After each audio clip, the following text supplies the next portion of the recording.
All right. Good afternoon, everyone. Larry Sasso here with Get in the Game, episode 3. I'm here with District Attorney Joe Early.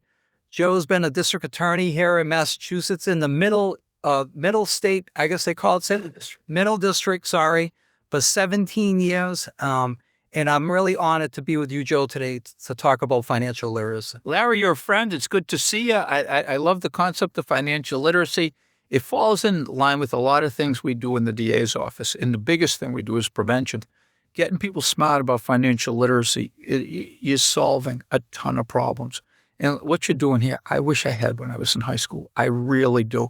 I could have learned so much and saved myself so much money by not making mistakes that we just do every day. Right. What a great point. And admittedly, same with me.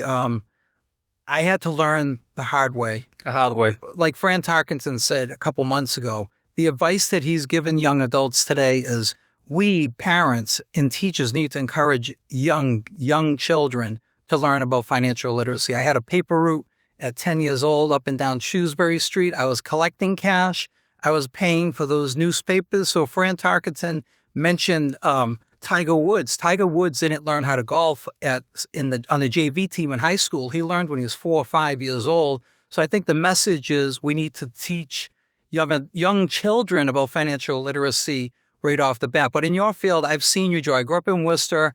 I really love the work that you and your team do here, but I see a lot of outreach. I love that word prevention, right? What are some of the things that your office is doing right now, like in the realm of financial literacy, and we'll talk about the predatory loans and things like that. Sure. Larry, let me take a step back, Yep. okay?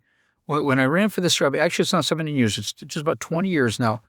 But when I ran, I had a father who was in politics, and he did a lot of things to help people, and he was a very humble guy. And the things that he did, he used an expression from the Bible. The things that you see in politics that people take credit for, they're fleeting. The things that you don't see, they last forever. And one of the things that he did, and I didn't know he did it until another congressman told me, he would get $500 million a year for the National Institutes of Health. And when another congressman mentioned to me, I brought it up with him. I said, Dad, I get it, health. I understand why health is so important, but why is it so important to you? And he said, Joey, 95 cents of every healthcare dollar goes to treat. And while you got to treat, you got to do more to prevent. And if you don't do the prevention, you just keep repeating past mistakes. But by learning how to prevent, finding cures for diseases, doing all of these different things, you're giving people hope, you're giving them purpose, you're giving them meaning. And so a big part of his relationship with the National Institutes of Health, he worked on cystic fibrosis, he worked on cancer, HIV/AIDS at the time. But there were a lot of things he did to help prevent diseases. So as I got older, I was making a pretty good buck, and I had a good law practice, and I thought I'd like to get, a lot of people do follow their parents into that vocation, and I thought I'd like to get into politics because the way my father did his job, it was honorable, and it was humble, and it was selfless, and he benefited so many people. And there isn't a week or a day, you know my dad, someone would come to me and say, Joey, did I ever tell you what your father did for my family? And he just did it. He got 1,600 pieces of legislation passed. He said to me one day, guess how many times I have my name on the bill? I don't know, Dad, half. He goes, no. A third? No. Quarter? No. Dad, why don't you tell me? He goes, 1. That's because the guy threatened to pull the bill if he didn't put his name on, but he told me every one of them that passed. So I had a discussion with him. I told him I was thinking of running for office, and he thought I was crazy. He thought I was crazy because it's a rough and tumble game, a blood sport. Why do you want to do it? And I had taken the thoughts that he had given me about prevention. I said, Dad, I've been a defense attorney now for 17 years, and I see a lot of kids who come into my office. They make mistakes, and what I call mistakes of the mind and not mistakes of the heart. Impulses, different things, maybe not having the best home life, maybe being traumatized. And I thought if we could get to kids, when they're kids, young adults in the juvenile court, because juvenile court really is our most important court, we can change and modify behaviors so that they don't become a product of the criminal justice system because we're going to get to them early. With this trauma involved, and I've learned more about trauma than I ever realized, if we can give them a warm hug to this kid who's got a tough home life, a high ACE score, adverse childhood experience score, and has been traumatized by seeing domestic violence, community violence, or just violence on TV or even gaming, if we can get to them, and we got a program, for example, called Handle with Care, with a police officer, we're training police departments. When you go to that home, if you see children's toys, children's clothing, you call the school the next day with a simple 3-word message, Larry Sasso, Handle with Care. Because if you don't, all right, that child's going to act up. They might not be prepared for a test. They're going to get stigmatized as, oh, that family. But when you call the school, and because the child can't talk about the trauma, they're going to get a warm hug. And this is one of our best preventive measures because we know, and the statistics are there, 50% of these kids, if you don't deal with that trauma, they're going to either be involved in the criminal justice system and have an addiction, a substance use disorder. What a great point. Thanks, Joe. Yeah, and I do remember your dad growing up. Absolutely. I love that word prevention because, I think from the outside, a district attorney, you think of a prosecution. But the more I learned about it, I thought I knew Joe early, but I did a little research. And the more I learn about the work that you and your team do here, it's more proactive. Team. Yeah. Proactive prevention. And all the things that you talked about with the children, the same goes with financial literacy. Like we want them to be in a good environment. We want to help them, but teaching them about finances right now has to be at the forefront. My dissertation was on the financial competency of young adults going to college. What did the dissertation prove? They don't understand financial matters. They're applying for loans. They're going to college. They graduate. And then what is this loan that I have to pay back? So if we can teach them at a young age and make them more financially responsible, in the long run, it'll do less harm. Children, young adults are vulnerable today. You see it every day. The team sees it every day. Social media, TikTok, Instagram, predatory loans. We'll talk about gambling. Like, do you think that the predatory loans that you're seeing every day, is it like a huge problem, something that's emerging more and more, or like in this area, what do you like with your office? I think it's the problem. It's a huge problem because of what you just said. We don't educate young people with regards to financial literacy. You mentioned college. When I was at UMass, the tuition was about $2,000 a semester. I went over and got a loan for that $2,000, and I didn't end up paying that loan off until I was about 30 years old. So a loan for $2,000, I probably spent almost $10,000 in interest because I just kept getting forbearances while I was in law school or after I graduated college because I couldn't afford it. And these forbearances, they kept putting it off, but it just benefits the people who own the loans, and the rich get richer. And I wish I had knowledge like that. I got my first American Express application in college, $500. I over the next 2 weeks, I maxed out. I bought records, Bruce Springsteen records, and different albums, and jeans, and this is great. And then, it wasn't until I later realized the interest rates had been changed since then in Congress, but it was around 33%. Right. You go to TJ Maxx or Marshalls now, a young person, they say, hey, do you want to pay? Do you have a TJ? And they're aggressive with this, TJX card. And I got one, and my wife asked me, why'd you do that? And I said, I'll pay it off every month. No, you don't. And then the first time I didn't pay it off, I took and shredded the card because I didn't want to hear it from my wife again. But the interest rate was at the time was 34.95%. It's almost usury. Absolutely. Yeah, it's unbelievable. And TJX is a great company. All those retail outlets, you get to the counter, you want to pay. Especially when kids go to college. I was fortunate enough to be a college softball coach for 8 years and teach at college. And I saw it firsthand, like they're taking out credit cards. Yeah. They don't really know how to use them. Credit cards should be our ally, not our enemy. If they're not paying that balance in full. Every month. Yeah. You have the annual percentage rate on these loans are like 25 to 30%. Or what's happening with these predatory loans, they call it a payday loan. Somebody needs a quick amount of cash, $250, $300, predatory. Yeah, I'll pay you back in a week. And they'll say, well, it's only $45. And people think $45, but on $300, that's a huge interest rate on an awful rate. Yeah.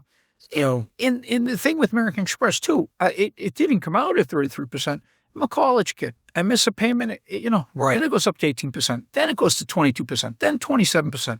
these are the things. But again, if I miss it, it's a $25 late fee. A late fee, $20 right? And then it hurts our credit score. And then if you have a low credit score, everything you do from that point on, it costs you more money. If you and I go for a car loan and your credit score is higher than mine, I'm going to pay a higher percentage rate. Sure. So I see it firsthand. I've done the research, and who else better to follow up the Hall of Fame quarterback than The scrambler. the scrambler.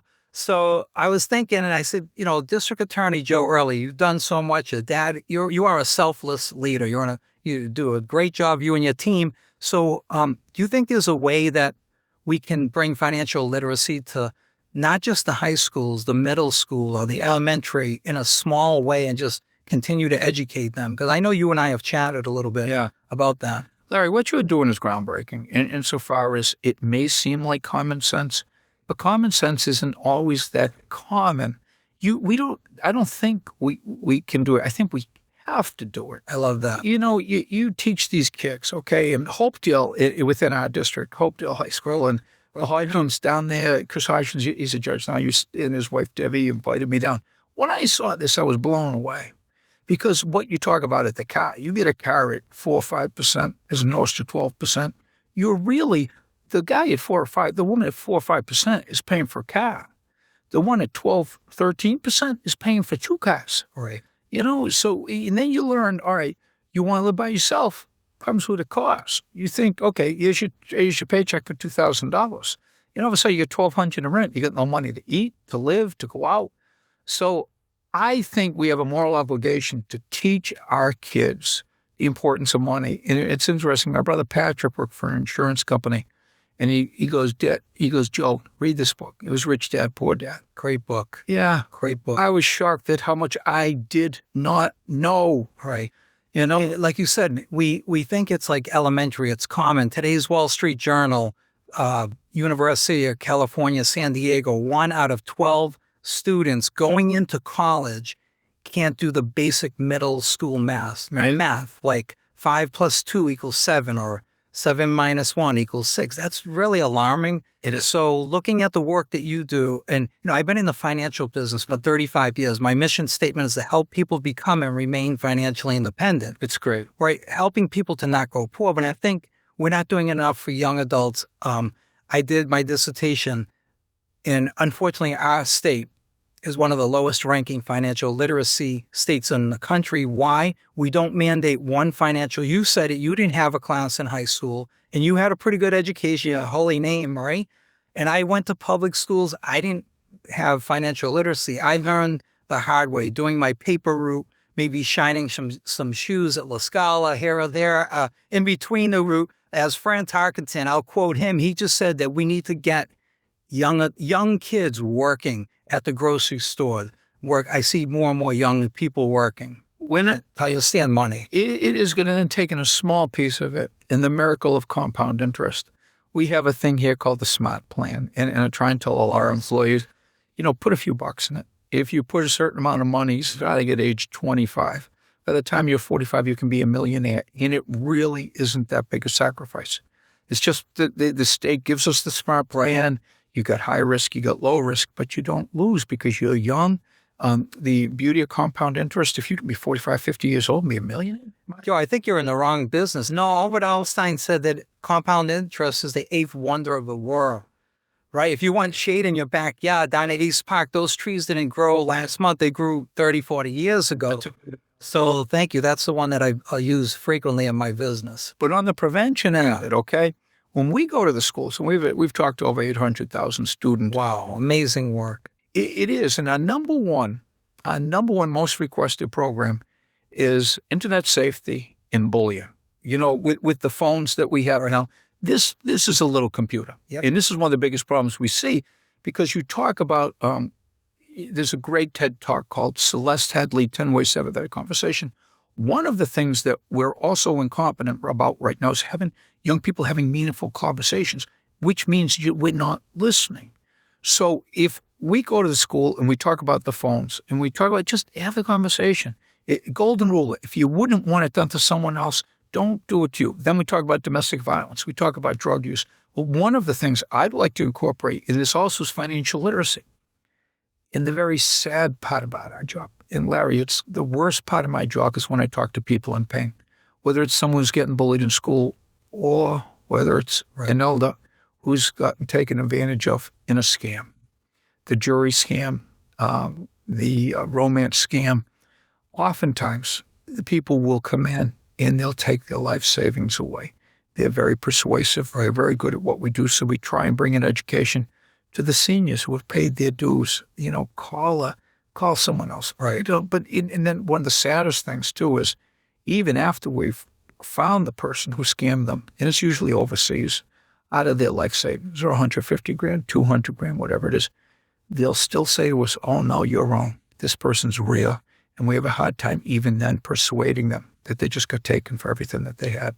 Absolutely. Yeah. The seniors, I get the calls every day at about 5:30, the same calls trying to get me to take out some loans or whatever. But the average young adult or a senior, they don't have that financial competency, right? So they're engaging on these conversations. And I've heard stories where young adults are giving their social security number, dates of birth, because they got FaceTime or TikTok. So yeah, that crime, I'd have to think in your shoes that you're seeing a lot more of the white collar crimes and maybe the other crimes that you just mentioned. And Larry, it happens to some very smart people. Absolutely. You're not. It isn't dumb people that are getting taken advantage of. It's people who are trusting, have a big heart.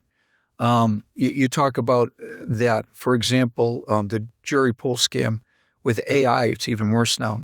If they'll find out that a person has a grandchild, they'll get a call saying, Nana, you have to send $5,000.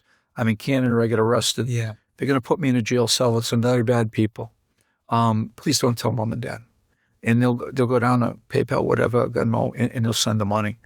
We're also seeing, just my own phone, what you just mentioned. I'm getting an email every day. Your Amazon Prime account has not been funded. You need to do this immediately. Yeah, or you're going to lose it. And one of the nice things about the phone, my new Apple iPhone 17 Pro, 15, yeah, it comes with the feature though, and I didn't know this. I found it out by accident. It will ask who's calling before I pick up the phone. That I've called somebody that had that. I need to get that. Yeah, so now I say, hi, this is Sarah with so-and-so loan. Your loan application was approved. So you don't take that call. I like that. No, it's great. You just delete it, reported this scam. Yeah. Yeah, that's amazing. And like I said, Joe, when we were thinking about how this would align, financial literacy is justice for everybody, right? I feel like they deserve to learn about finances. It should be like a fundamental right that everyone has. They don't have to go to these big time schools to learn about financial literacy. And that's where my passion has taken me. The book, Get in the Game, published in 2007. Love this book. Yeah. Thank you. And we started the podcast. Why? Because I have nieces and nephews. I have softball players in college and all these young adults asking me about financial literacy. As I did the research, I found out, whoa, this is no coincidence. Like nobody is teaching them. And to your point, even the really bright people working at these other jobs, you could go to college, become a nurse. You could be an engineer, maybe not an engineer, but a lot of people never take a personal finance class. They take accounting 1 and accounting 2 and macro and micro. For personal financing, budget, how to protect your identity, they're giving out information, how to build up or destroy your credit score, those predatory loans. Just click this button. Now let's talk about legalized gambling. Okay. One more on that. Yes. Predatory lending. If I had this knowledge that you're talking about bringing to the high school right now. Or even lower, Joe, my mission is even lower than the high schools. Frank Tarkenton said, we need to teach them at a very young age. But if I had this knowledge, and you and I grew up in very modest households, our parents were paycheck to paycheck, and they paid the bills, and they taught their kids, and they kept us clothed, they kept us clean, they kept the roof over our heads. There really wasn't an opportunity to talk about investment. It wasn't until we get out of college.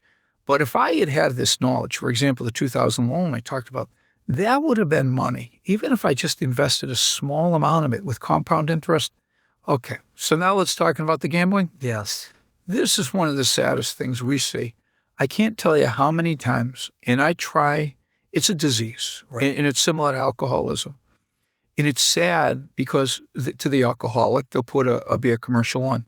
Within the space of 30 seconds, there's 20 to 30 triggers that will get the person who has this addiction. They're trying to get them to reach for a glass, trying to get them to reach for a ball. So now you talk about the betting, okay? And we recently saw a couple major league pitchers, for example, on what they call prop bets, push bets, okay? And this is where we're seeing a huge problem. Now, my son who works for a company told me, Dad, I go, how does it work? He said, Dad, look, you can't just throw that first pitch around the strike zone. You have to throw it so bad that they won't swing it. So these pitchers who are making $25 million a year, and I think he said it was over $4,000 or $5,000, would throw a pitch in the dirt on the first pitch. Okay, so these prop bets, if it can affect them, it can affect anyone. And they also build them on parlays so that there's one bet on top of another bet. And as he told me, Las Vegas was built on parlays, okay? Because while it sounds so easy and the odds are so high, it's just impossible. And they own the business. They don't lose. You can't beat the house. So what we're seeing now is kids who will steal, adults who will steal from their employers, steal from their relatives, and they'll take the money. And it's amazing. In the course of an evening, how many thousands they lose, thousands they win, and then more thousands they lose. They lose. The house doesn't lose. So I have a real problem, with them pushing out the bets. What's the first? Who's going to score the first touchdown? But then all of a sudden you say, all right, this receiver is going to catch 4 balls. Okay, this quarterback's going to throw the coin toss. You can bet on almost anything in a game. But when you get the parlay with the receiver catching 4 balls, the quarterback throwing for 200 yards, and then someone else scoring on a kick or a punt return, whatever it is, those 3 bets are called a parlay, but you have to hit on each one to get this incredibly high payout. And it just doesn't happen all that often. Yeah, the advice, you're right, Joe. The advice, like the legalized gambling, and I've seen it firsthand. Unfortunately, I'm glad I never enjoyed gambling. I worked too hard, but I always use the analogy, I like to go to Las Vegas. I don't gamble. I have conventions and meetings. The Villaggio's one of the most beautiful hotels in the world. That's good. All right, so who do you think is winning the bets? Like Thanksgiving Day, all the underdogs won.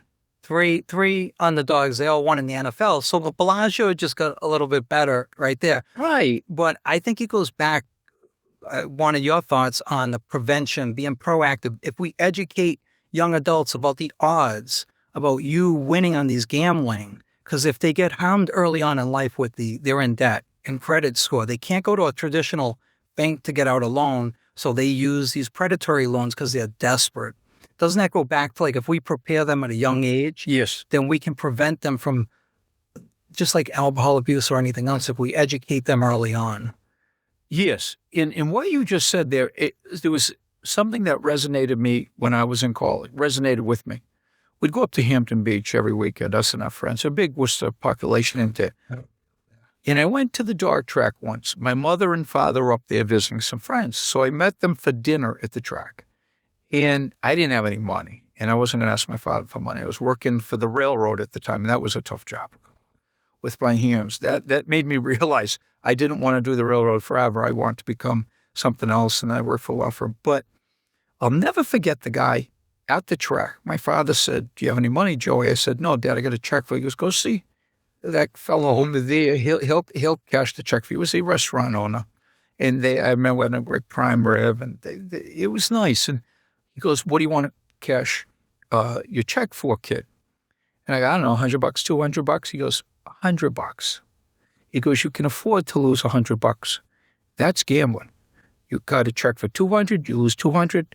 That's a problem." And I was 18 years old. Absolutely. I'll never forget that. Yeah, a form of entertainment. But when you lose that limit, you're done. Absolutely. And you just chalk it up to a good night out.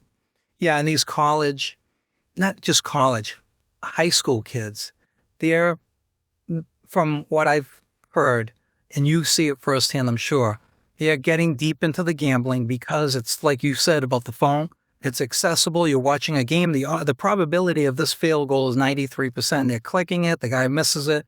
He misses the field goal, and they're losing money. So going back to the work that you're doing. But on one thing on that, Yes. and it's called a variable intermittent ratio, something like that. It can't be good, though. No, it isn't, because you'll get on the prop bets, on the variable intermittent ratios, you don't win every time, but you win enough to keep into the game, keep you in the game. They want to get you in that game. Yep. And give you $200 to join. Yep. Here's $200. Make a dollar bet, you get $200. Yep. And I hate to, no pun intended with the book, get in the game, but they want you to get into the game. And then they'll keep you in the game.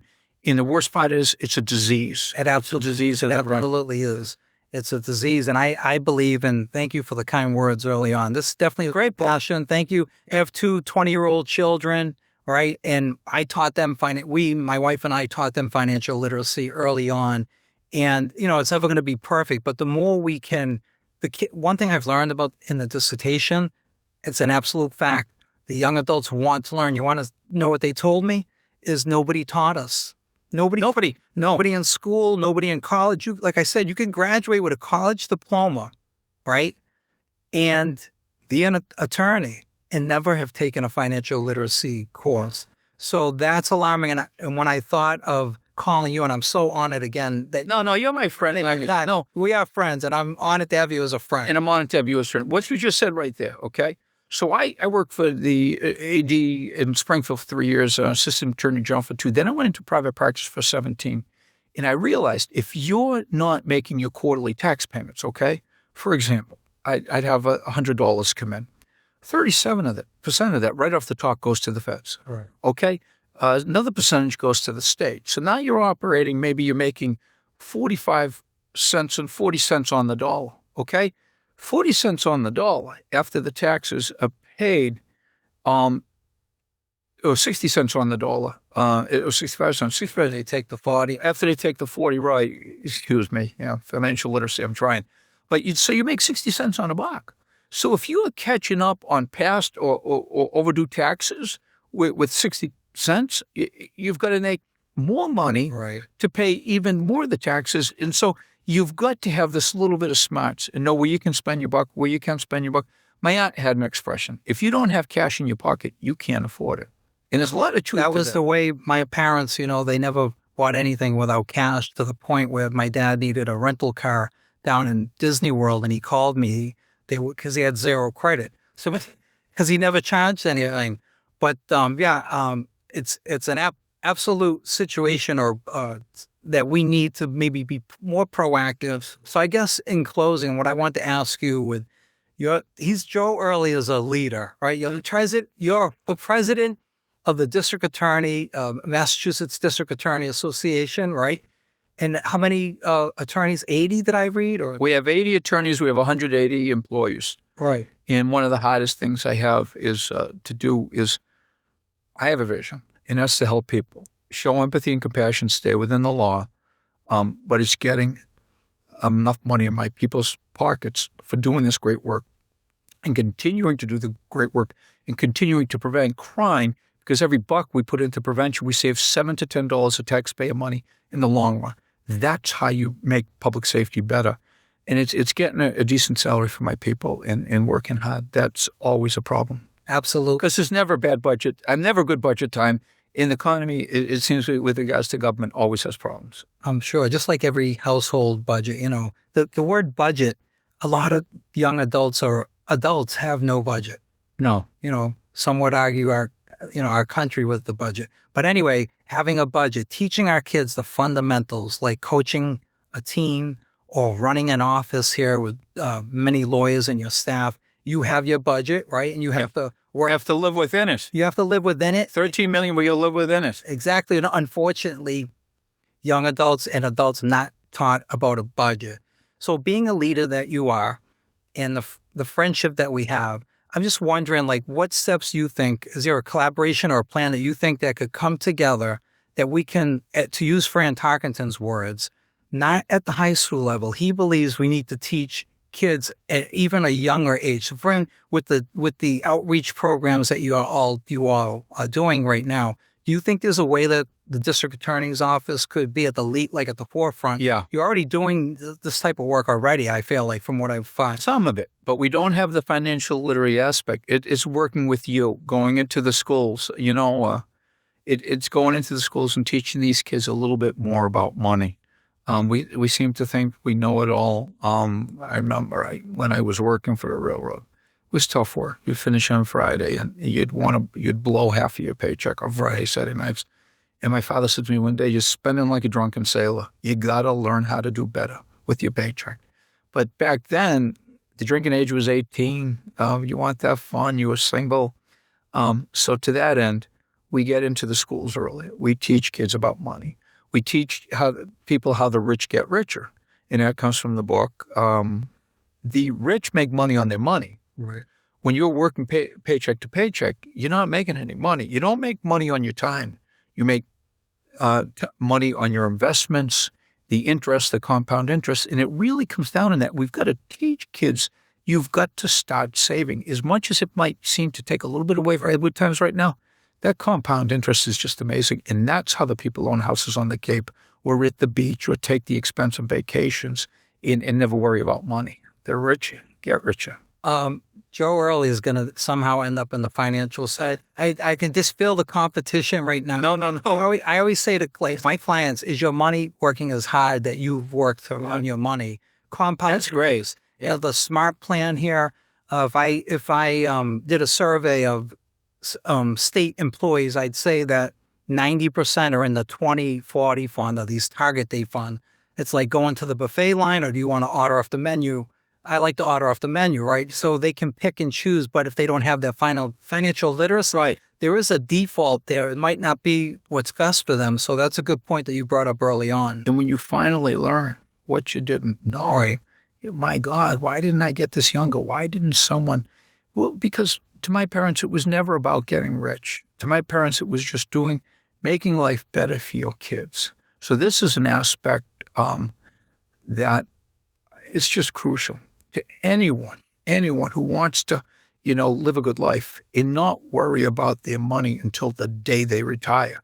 And then worry about retirement. Do I have enough to get by? It's just that little bit right now. Yeah. Where you can, you take a second job. When can I quit that second job? Well, if you're investing and your money is making money, that gives you the opportunity to stop that second job. Absolutely. So educating, getting to young adults and doing it in a fun way. I see you interact with young adults at the fields, your crew out there beautifying fields all across the Commonwealth, and the work that you've done to do that on a tangible way. Now, if we can maybe look at a way to bring it in, being proactive in an intangible way to teach them, if you're able to. I know you're busy enough in all the work that you're doing now. I'd love to be a part of that. I would love to have you a part of it, Larry. In one thing that I did learn when I was on my own was in private practice, in it we brought, it's called the diversion program, because kids would make mistakes of the mind, not the heart.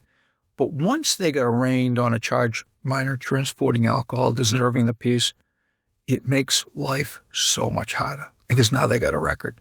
So what we'll do to these kids, and we've got a great program, our diversion program, when they make that mistake, we will have them come in, for example, sign a contract prior to arraignment. So it's not until arraignment you get the record.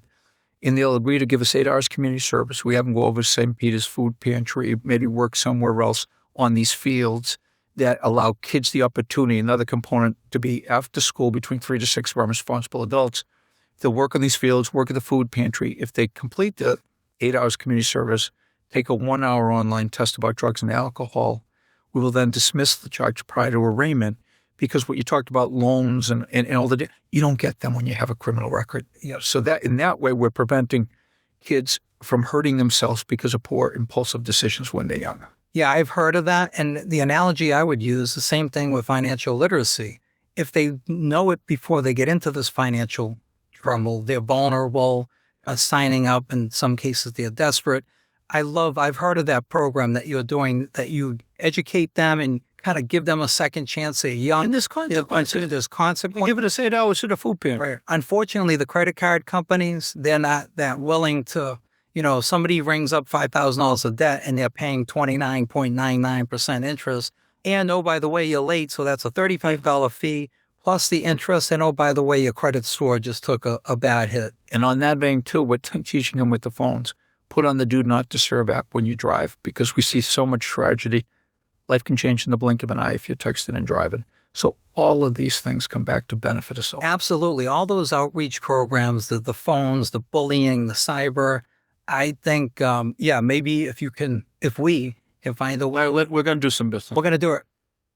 Joe Early, what a tremendous meeting we had here today. And it's an honor to be with you, kid. It's an honor to be with you and your staff here. Like I said, I grew up in Worcester. I've seen Joe Early work his way to where he is today. He is a true leader, and thank you for. I had a father who was a leader. I got fortunate. Thank you, Larry. We work hard together. Thank you, Joe. Hi, Larry. Have a good day. Get in the game. Episode 3 is a wrap. Take care.